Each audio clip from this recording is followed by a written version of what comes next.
Hello दोस्तों, welcome back to my channel और welcome back to Prayagraj वाले व्लॉग की लास्ट सीरीज़।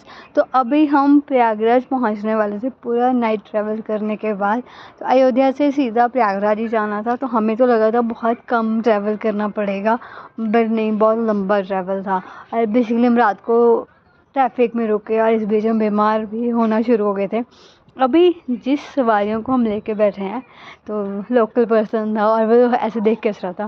मैंने ऐसे पूछ भी लिया क्योंकि ट्रैफिक बहुत था, तो मैं कहा ये बेसिकली कूड़ा उठाने के लिए यूज़ होता है ना। और उसका इतना बड़ा लाफ्टर था कि हाँ कोई बात नहीं। मैं क्या हाँ मतलब कोई बात नहीं। पर हाँ, अच्छी अच्छी राइड्स लेते लेते हम लोग पूरा के पूरे 11 लोग प्रयागराज यानी कि कुंभ नहाने के लिए त्रिवेणी घाट की तरफ निकल गए थे। और उससे पहले बस ने हमें 1.5 घंटा प्रयागराज के अंदर घुमाया है कि उन्होंने बोला कुंभ नहाने से पहले प्रयागराज घूमो, तो बस में ही हमने सारा घूम लिया। और जो चौक पे सिंबल होता है ना, उससे हम ये पहचान रहे थे कि हम अभी यहाँ से निकले, यहाँ से निकले, यहाँ से निकले, वापस जाते हुए ये सब चीज़ें हमें दिखनी चाहिए। तो बेसिकली वॉकिंग डिस्टेंस था 10 किलोमीटर, जिसमें छोटे छोटे ऑटो और ये रिक्शा वाले थे जो हमें पहुंचाने वाले थे, लेकिन वो भी बहुत पागल करने वाले थे।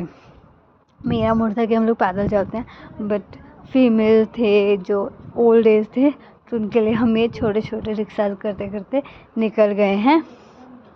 और फाइनली अब यहाँ से तो हमें पैदल ही चलना था ब्रो, इससे आगे हमें कुछ नहीं मिलने वाला था।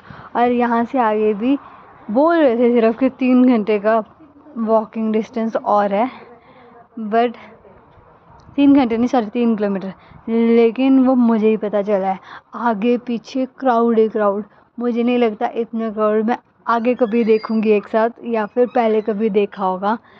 इतने फंक्शन, इतने रोड शोज़ या फिर जो बड़े बड़े स्टार हैं उनके शोज़ में भी इतने लोग इकट्ठे नहीं होते होंगे। और अभी भाभी का हाथ पकड़ के मैं क्या हम दोनों साथ चलते हैं, और हम पहुंच गए जहाँ से घाटों की तरफ जाना शुरू होता है। सबके हाथ पकड़ पकड़ के रुक के कि सब आ गए हैं कि नहीं आ गए हैं। और यहाँ पे बेशक जितनी मर्जी भीड़ हो, बेशक जितना मर्जी धूप हो, लेकिन चलने का जो मज़ा था ना वो अपना ही था। यहाँ पे मैंने खुद को बिल्कुल भी शूट नहीं किया है। और फाइनली हमें लगा कि हम पहुँच गए हैं। और हाँ, हम त्रिवेणी पहुँचने के बाद मैंने तो थोड़ी देर बैठ के देखा ही है कि निहारें इस जगह को। बहुत सुंदर जगह, बहुत शांत। हम लोग हिमाचल से तो ऐसा विजुअलाइज़ करते हैं नदियों को जब बहुत तेज़ बह रही हों, बिल्कुल शांत ना हो, शोर आ रहा हो, लेकिन यहाँ बिल्कुल शोर नहीं था। अगर कभी जाना हो तो बैठ के बहुत लंबा टाइम यहाँ पे बिताने वाली हूँ मैं। बट अभी जितना टाइम मिला उतना हम लोगों ने अच्छे से स्नान करने की कोशिश किया, फिर सनसेट देखा, और मतलब बहुत सारे लोग क्लिप्स मैंने ली और यहाँ पे फ़ोटो भी क्लिक करवाई है, जो कि बाद में कुछ सुनने को ही मिला था मुझे मेरे पूज्य पिताश्री से। बट मेमोरीज बहुत अच्छी कलेक्ट की हैं। और एक और स्नान डन, और इसी के साथ कुंभ प्रयागराज का एक मिनट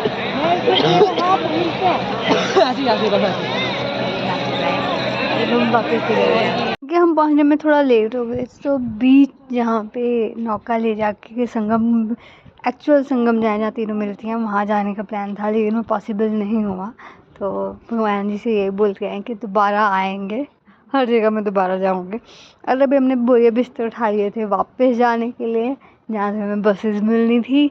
और उसके रास्ते से मुझे था कि 2-3 हैं जगह, अक्षर कुछ है और लेटे हुए हनुमान जी हैं, वहाँ पे जाना है। तो मंदिर में अंदर तो बहुत भीड़ थी, लेकिन हमने लेटे हुए हनुमान जी के बाहर से ही दर्शन किए। और एक जगह थी जिसको मैं भूल रही हूँ, वहाँ से भी हमें स्किप करना पड़ा क्योंकि अंधेरा बहुत होता जा रहा था और सब लोगों को भी संभाल नहीं पा।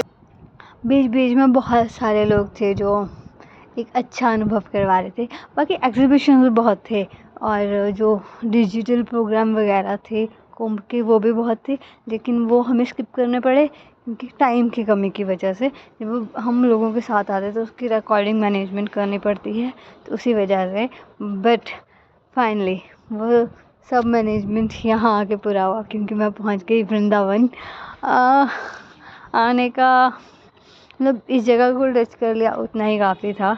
वृंदावन पहुंचने का मेरा प्लान था कि सिर्फ मैं जाके बांके बिहारी जाऊं, राधा रमन जाऊं, राधा वल्लभ जी जाऊं, बट ऑटो वाला हम लोग किसी वजह से लेट हो गए, तो ऑटो वाला ने बिल्कुल ही मना कर दिया कि ऊपर जब तक पहुंचेंगे तब तक मंदिर बंद हो जाएंगे, तो फ़ायदा नहीं है। तो उन्होंने हमें नियर बाय के न्यू वृंदावन के 5 मंदिर घुमाए, जिसमें से फर्स्ट मंदिर ये देवकीनंदन महाराज जी का लोटस टेम्पल था, जो सच्ची में महाराज जी ने बहुत सुंदर बनाया है, बहुत। और कहते हैं कि यहाँ पे बहुत लोगों को हेल्प करते हैं और बहुत अच्छी क्वांटिटी में लंगर सेवा मिलती है, बट बहुत सुंदर बना है ये मंदिर। उसके बाद सेकंड मंदिर के लिए ऑटो वाले भैया हमें ले गए चंद्रोदय मंदिर, जहाँ बाहर और अंदर दोनों ही बहुत सुंदर थे। बाहर मुझे मिले हैं चमेली के और उसके बहुत सुंदर सुंदर फूल, और अंदर जाते से पहले इतनी अच्छी कलेक्शन थी ना फूलों की, इतनी अच्छी कलेक्शन इस मंदिर के बाहर कि मन ही नहीं किया कि कहीं और जाऊं, कहीं और कुछ और देखूं टाइप। और मंदिर से बाहर आने के बाद हम लोगों को मिला है खिचड़ी का प्रसाद, जो कि इससे पहले मैंने खाया है सिर्फ वहाँ का, इस्कॉन टेम्पल का। बट उसके बाद 1-2 मंदिर और लेके गए हैं जिनका मुझे अभी नाम याद नहीं है, मैं एडिट करने बहुत दिनों के बाद बैठी हूँ। और लास्ट हमें जो विज़िट करने को मिला, ये मंदिर बहुत सुंदर था।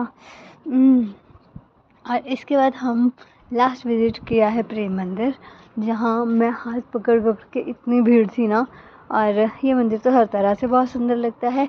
इसी के बाद फिर मैंने कुछ शूट नहीं किया क्योंकि हम सभी लोगों की तबीयत बहुत ज़्यादा ख़राब हो गई थी, और हम लोग किस तरह से घर पहुँचे किस तरह से नहीं, वो कान्हा जी को पता है, गंगा मैया को पता है।